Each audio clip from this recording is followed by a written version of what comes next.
Hi everyone, it's Carolyn Brown here. I'm the co-founder of Career Care Package. I thought I'd just drop into your video to let you know what it's all about. It's about an amazing career pivot story, and I recorded it with a very dear friend of mine, Serena Low. Serena went from being a lawyer in Singapore to being a business coach in Melbourne with a couple of kids in between. It's an amazing story about how she transformed her life, so really hope you get some gold nuggets out of this and absolutely enjoy it.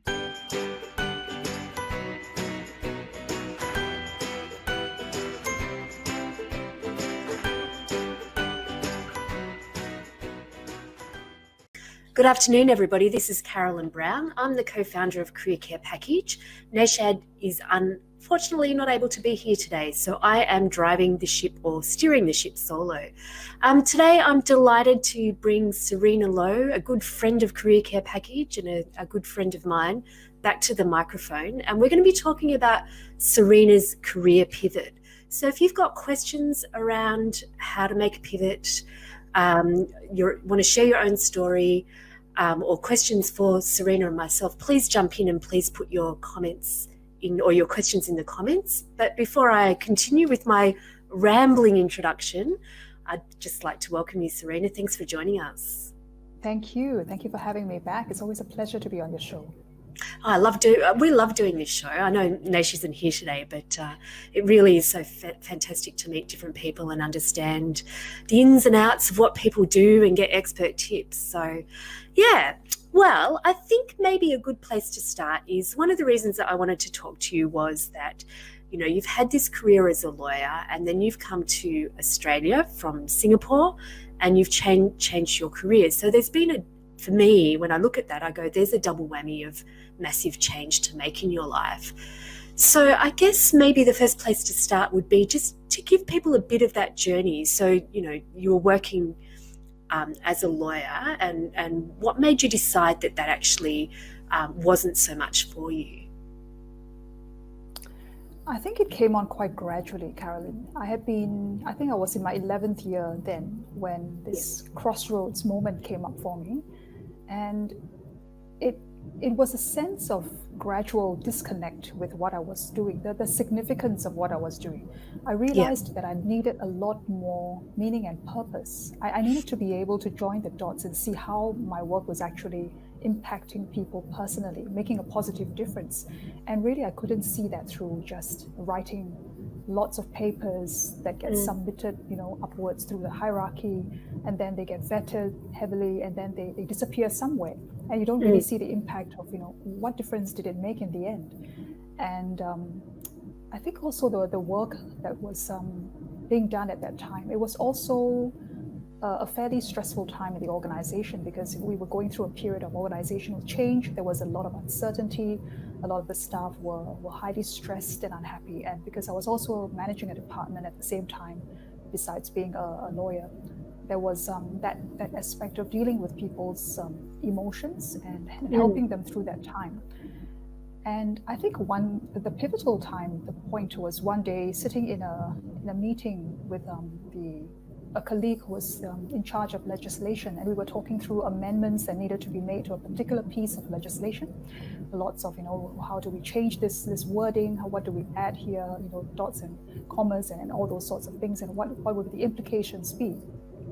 And in the middle of this really long meeting, this colleague suddenly said, "Do you realize that, you know, if you continue on this path, do you realize what's ahead of you? You know, that this is how it will be for years and years, that you go through the hierarchy, you go through the motions, you get promoted and so on." And I had this moment of sudden realization, and it came as a shock to me because until then, I think I had just been following the path quite mindlessly, if you can call it that, and just going through the motions and doing what everybody else was doing. And at that moment, I suddenly saw myself 30 years into the future at the point of retirement, looking back and then thinking about all the missed opportunities and all the things I had never tried because I had not dared to, because I didn't dare to make that decision to step away from the familiar, and I had just gone on the same path. And I thought, you know, if I weigh that, you know, against the other, which would be more frightening for me? And I realized it was more frightening for me to miss out on the Yeah. opportunity, on the finding out of what else could be out there for me. Yeah. And I think that was the moment I decided that I did not want to be trapped in that cage, in that gilded cage anymore. But it Yeah. was nevertheless a very frightening moment when you sort of wake up Gosh. suddenly and realize I've Yeah. got this huge decision that I need to make, and it's going to Yeah. have a lot of implications. It's a funny thing, isn't it? Because you describe it as like a gradual thing and then kind of an insight. And I think a lot of people are unhappy, but they don't get that flash of insight, or they have that flash and then they keep doing the same thing because in some ways, we're creatures of habit and change is really scary and that type of thing. So how hard was it? I mean, once you'd sort of made that decision, how hard was it to actually enact that decision? Because I would assume that Singapore is like Australia. Law is you have to get great grades. You work really hard to get into that kind of profession, and it's a prestigious role for many, many people. So how hard was it to actually, have had this insight, but then make that change happen? I think the technicality of it was easier to sort out, as in all I needed to do was to find out from HR, how exactly the process works. But I think it was talking myself through the whole transition, making it real, and dealing with all the feelings of fear and anxiety that come up, and the doubt, like, what are you doing? You crazy woman, you're throwing away your law degree and everything, right? And what will your family say? And what will your mother say? And you're going to disgrace the whole family. And all those sorts of thoughts were coming up. So it was so stressful going through that by myself and not daring to share that with anybody. And at that time, though, in those years, there weren't as many like career counseling, services and coaches that you could talk to. So it was very much navigating it solo, and that was pretty isolating. It's like you carry this huge secret inside yourself, and you walk around like you're living life normally like everybody else, and you walk past them, and you interact in a normal way, but inside you feel like I've got this huge secret. I can't tell anybody. I've got to deal with it by myself, and the weight of that was quite intense as well. Yeah, I can imagine. I just wanted to say hi to Balin and Noor. It's great to see you. If you've got any questions for Serena that come up for you, please let us know. And yes, Balin, we're doing well, I think, even though we're still in lockdown in Melbourne. So just jumping back to that then, Serena, telling your family or telling your husband that you didn't think that this was for you, how did you do it? And did you get the reaction that you expected that you would get? I think my husband was the first one I told, and probably the only one I told for a very long time. I didn't dare tell any of my colleagues or even my extended family until the deed was done and there was no turning back. And well, I think the shock of it was he probably held it in quite well and controlled himself quite well. He knew that I had been very stressed and unhappy and was going through quite a period of personal turmoil. During that period as well, just before I made the decision to resign, I had also had a miscarriage, and I was recovering from the emotional side effects of that. And that was another factor that caused me to have a rethink about my life priorities at that point in my life. And I was 35 then, and so it felt like a wake-up call for me in some ways, and an opportunity to really pause and think of the broader picture and where did I want my life to be for the next X number of years. And so then you came to Australia, is that correct, after that period? Yes, so basically all that happened within a 2-year period. So I left the law first, I took a little break, experimented with a couple of different things. I tried my hand at freelance copywriting. I joined BNI just to put myself out there and see what was this whole world of people networking and making contacts in business. How does this whole thing work? This completely unfamiliar world to me. It was quite an eye opener and a very sharp learning curve for me, that the whole self-promotion, talking about yourself thing. And I had no idea how to do that. So I was really keen to learn from other people. So a short break, and then I fell pregnant with my second child. And a couple of months later, we moved to Melbourne. So all that happened Yeah. very, very quickly. Two big life changes condensed into 2 years. Yeah. Wow. And so coming to Australia, did you put any pressure on yourself to find that next direction for you, or were you sort of consumed with motherhood and settling in and that kind of thing? I think the reality was that while I had all these other plans, but the fact that you have just had a child, I think that just transforms your perspective and your priorities. And of course, being in a new country as well, even though I do speak the language, but there were so many other things to learn about life in Australia. And so I made it my priority to have the family integrate as quickly as possible so that we would feel like a part of the community.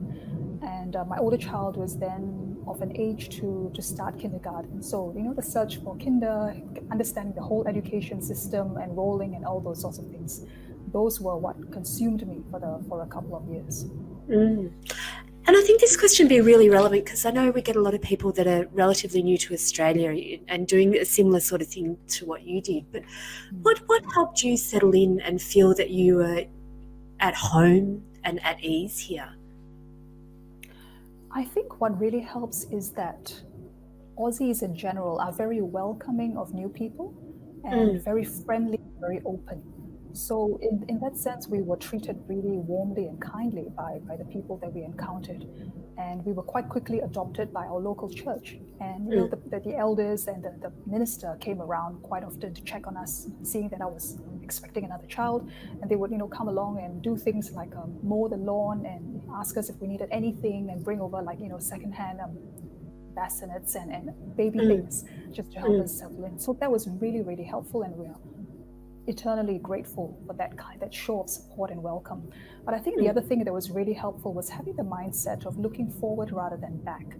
And I know that this is a difficult one for new migrants because, having just left family and friends behind at your familiar place that you've grown up for decades in, it's challenging to then let go of that and focus on the present and really being a part of the community that you're in now. But I looked at this way that I feel that I should bloom where I'm planted. So if I'm planted in Australia, then I should bloom here, and I should focus my efforts on doing that rather than constantly look back and compare, life was better somewhere else where I came from, or things are done differently and so on, because that takes up so much of your mental and emotional space and energy. And it's like self-sabotage. It's like if you were to keep dwelling so much on the past and how good it was back then why make the move at all? So to me, I prefer to flip it on its head and say, I've made the decision to be here. Let's make the best of it. Let's see how we can integrate as quickly as possible, learn the culture, the customs, the nuances of communication, get to know lots of different people, do all the things that I didn't have a chance to do when I was in Singapore. For instance, the multicultural exposure in Australia is very, very different from how it was in Singapore, where we think that we are multicultural, but it's a different level of diversity here. And I found that I became exposed to so many more different cultures and different backgrounds and people of such a rich experience, life experience, like situations that I had never encountered before. And it was just really fascinating when you can let go of those, those biases and expectations and just sit and listen and really be present with someone and hear their story. And you walk away feeling enriched. That somehow your life has been, has become a little better because you met that person and listened to them. So it was through doing that consistently, having that kind of a mindset. And I think it really accelerated our ability to settle in quickly. Yeah, it's funny, isn't it? It's kind of like a grieving process, I think, for the past and where you do, I mean, wherever you make a change, I think, that letting go of, and I like what you say, it's grow where I'm planted type thing is a lovely way to actually look at it. Tomorrow on the show, we've got a guy by the name of Ben who I think 2 weeks, 7 interviews and 3 job offers he got. And his change process was, being suddenly unemployed. And he talks about this like waging. He's going into battle. This is what he's fighting, and enjoying the process of looking for a job versus the end result. So, that kind of flick of the mindset shift is quite an important thing to actually do in that case. Really letting go of what you've been in before and going, this is the new reality, and being really present to it, which sounds like that's what helped you. Yes, definitely. I think more than anything, the way you approach a situation, the mindset that you have, the attitude that you have, the willingness to be wrong, the willingness to discover that there are other ways of seeing things or a better way of responding to a crisis. I think those are all really useful skills to have, and anyone can learn them. So that's the good part of things. So, moving a little bit forward, what helped you decide to enter the realm of coaching and with introverts in business and those sorts of things that you pursued? So what I want to emphasize really is that it's a non-linear process. We've come from such a structured kind of way of upbringing that we think we have to do A first in order to move to B, in order to move to C, and if we do this, then that thing will happen. But what I discovered through this whole journey is that sometimes you fall into things. Sometimes things come to you, and then you have a choice to say yes or no to the invitation. And there was a lot of that serendipity happening for me. And what I discovered is that the quicker I am to say yes to these sorts of divine nudges, I call them, then the more quickly I grow and learn what I need to learn, as opposed to sitting and overthinking it and worrying too much about pros and cons and making lists and all those things. All those things are important, but they come from a different part of the brain. So the left brain, which we are trained to reason and to think that that's the only way to solve a problem. But sometimes it's really useful to come from the other perspective, the creative, the random, left of field, like what Elizabeth Gilbert says in her book Big Magic, which has been very helpful for me as well. Just going along with what life gives to you and expecting good things to come out of it.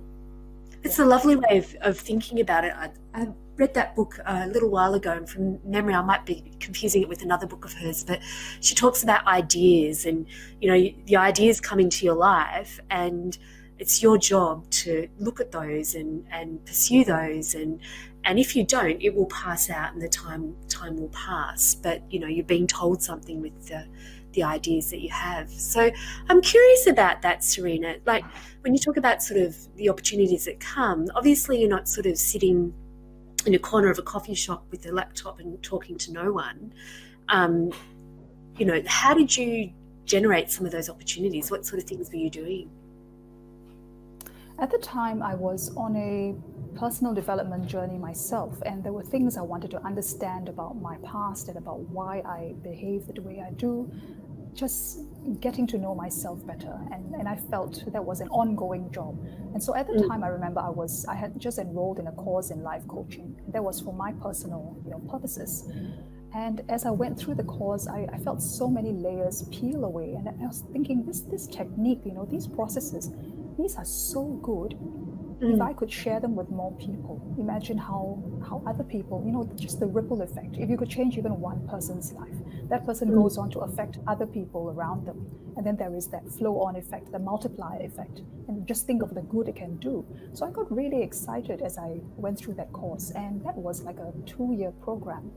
But I think about a year or so into it, we were invited to consider becoming coaches ourselves, and I felt it was the right time, and not overthinking it as I normally might.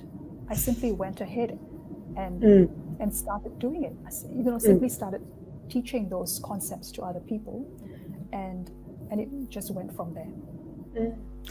That's a really interesting. I love this thing about like that linear path. And when you're working, you have a linear path.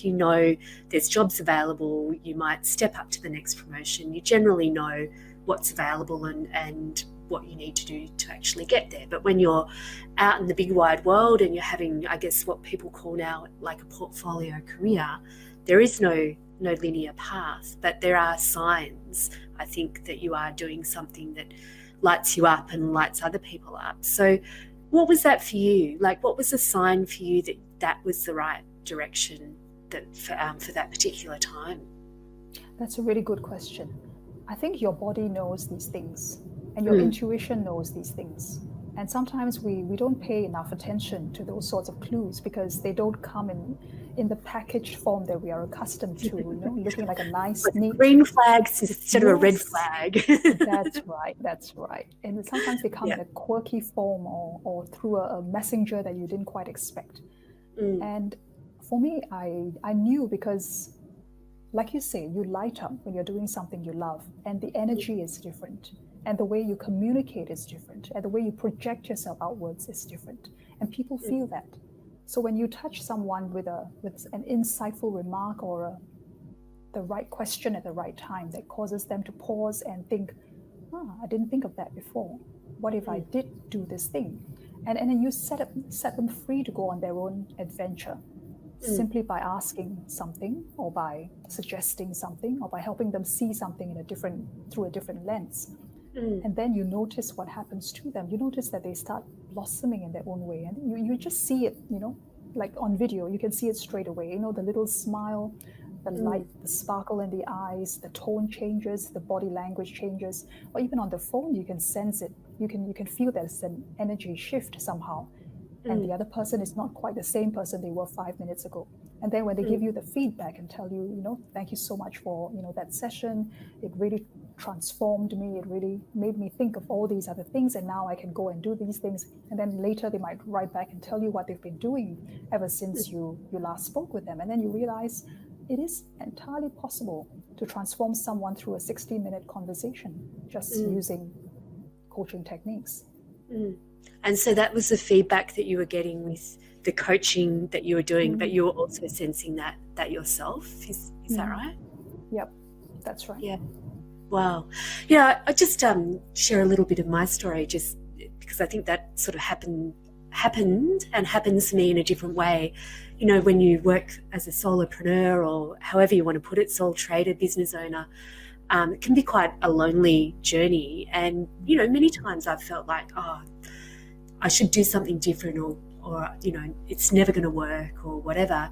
And as soon as I do that, something pops in my inbox and I'm like, okay, I'm not meant to give this up. I'm meant to keep going. So that's been the thing for me. It's like, like I think you said before, opportunities pop up and come up. And so for me, that's been my sign that, I should keep going. And the very first sign that I had in my business was when I put my website up and a couple of AdWords up to write a resume. And a day later, I got a call from a train driver who needed a resume as my very first client. So, and that happened really quickly. So I think those sorts of things are, I think we're attuned to thinking life needs to be tough in some ways, but, you get those little yeses along the way. So, so you started Introverts in business, which I think is an absolutely genius thing to start, because so many people, I think, want to put themselves out there that might identify as an introvert, and it's not for them. So what was the idea? How did you sort of come up with and finesse that idea? Where did that come from? So that is actually a more recent iteration of my business. So when I first started out, I was coaching midlife career changes, because that's the place that I had just come from, and I felt I really closely identified with the experience of it and was able to help other people through it. And then in the last couple of years, when I started actively business networking and attending events, I found that as an introvert myself, and a strong one, it was very intimidating and not very constructive to be in that kind of a setting where it's like 60 or 80 people in a room with loud music, people talking over each other, and you don't know where to insert yourself into a conversation. And and if you're an introvert, you would find it also quite anxiety-inducing. Just the whole process of stepping into that room, deciding to stick around for the next 90 minutes or 2 hours, having to go around the room and work the room, give out business cards, do your elevator pitch. And sometimes they might spotlight you unexpectedly, and you have to say something. And the introvert's greatest fear is to be in the spotlight, have everybody looking at you. So little things like that. And I thought, there must be another way to do networking that is not so intimidating, and that enables conversations to flow. Because when you have too many people in a group, it's really difficult, especially if there's one or two people dominating conversations, that the others don't get a word in. And us introverts, we are slow thinkers. We like to process information. We like to take our time. We like to think carefully before we say something. And while we're busy thinking, the conversation has moved on. So the fast pace of a networking event doesn't really allow for those sorts of quality, in-depth conversations. So I went searching for other alternative business networking events that were differently run, and I didn't seem to find any. But then I stumbled upon this platform called meetup.com. And I started looking at it, and I thought, this is fascinating, because they connect people based on common interests, based on your hobbies and things that you're interested in. So you could have people who come together because they like certain books, or they like hiking, or they like to get together for meals of certain kinds of cuisine, or they want to learn a language together. And I thought, all right, let's see what happens if I tried and create a meetup just for introverts.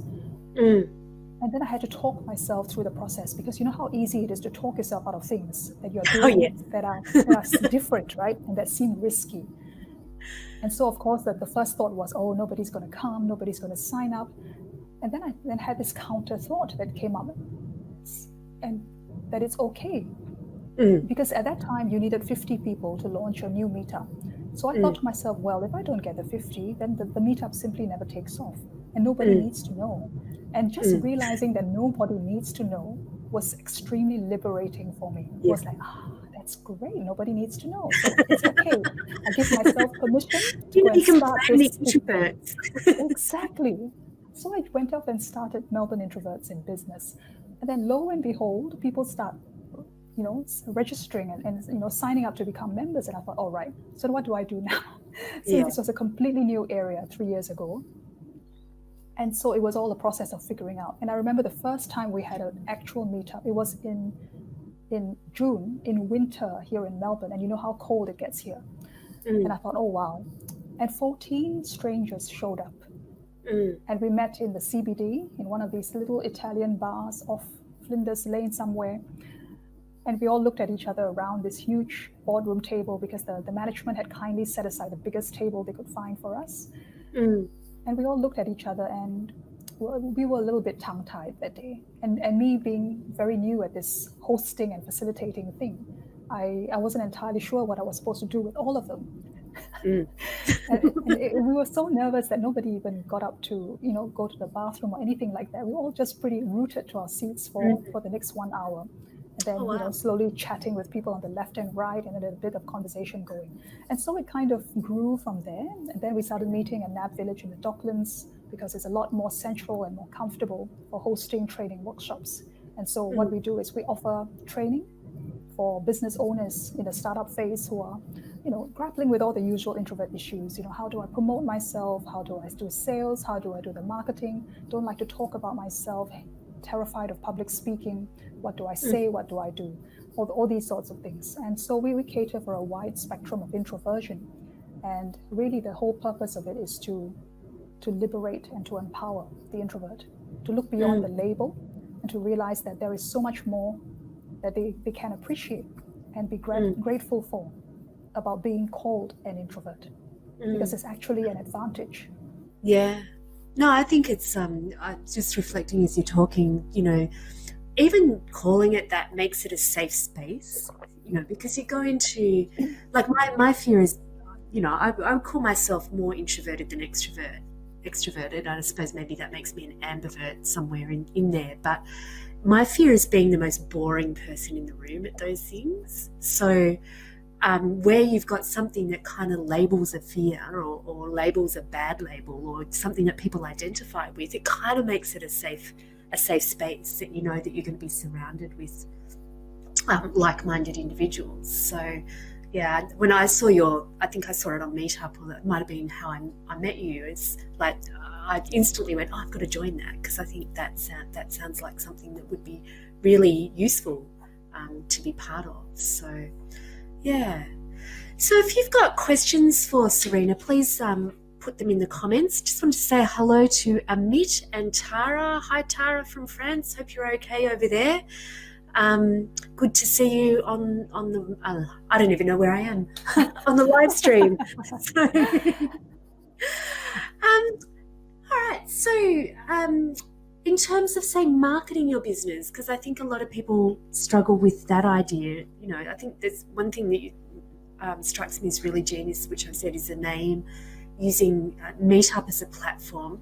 How else have you been sort of promoting the introverts in business, and what's worked for you to get yourself out there?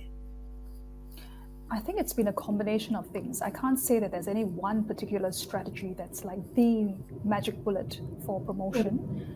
A lot of it also comes from your clarity around what you want to accomplish.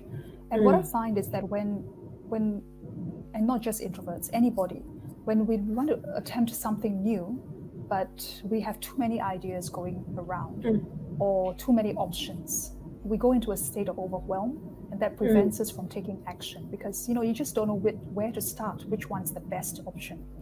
And so I find that actually design thinking principles, and I particularly found Bill Burnett's book really helpful about designing your career, designing your life. The whole idea is to take it as an experiment that you keep improving and refining on. The results, you measure the results, and then you keep improving on them, because that gives you a base from which to start, and you can see the concrete evidence, and that's more convincing, and you go from there. But the point is not to wait till you're perfect to start. And that was a huge lesson for me, because I had been all about achieving, the external metrics of perfection at school, for instance. And I found that up to a point that serves you, but then, as soon as you do the hard knocks in the school of life, that kind of thinking just doesn't serve you anymore. You just have to get started somehow. And it doesn't matter how imperfect it is. Take the first step and know that you will keep improving and commit to improving daily. And I think that's the more important thing.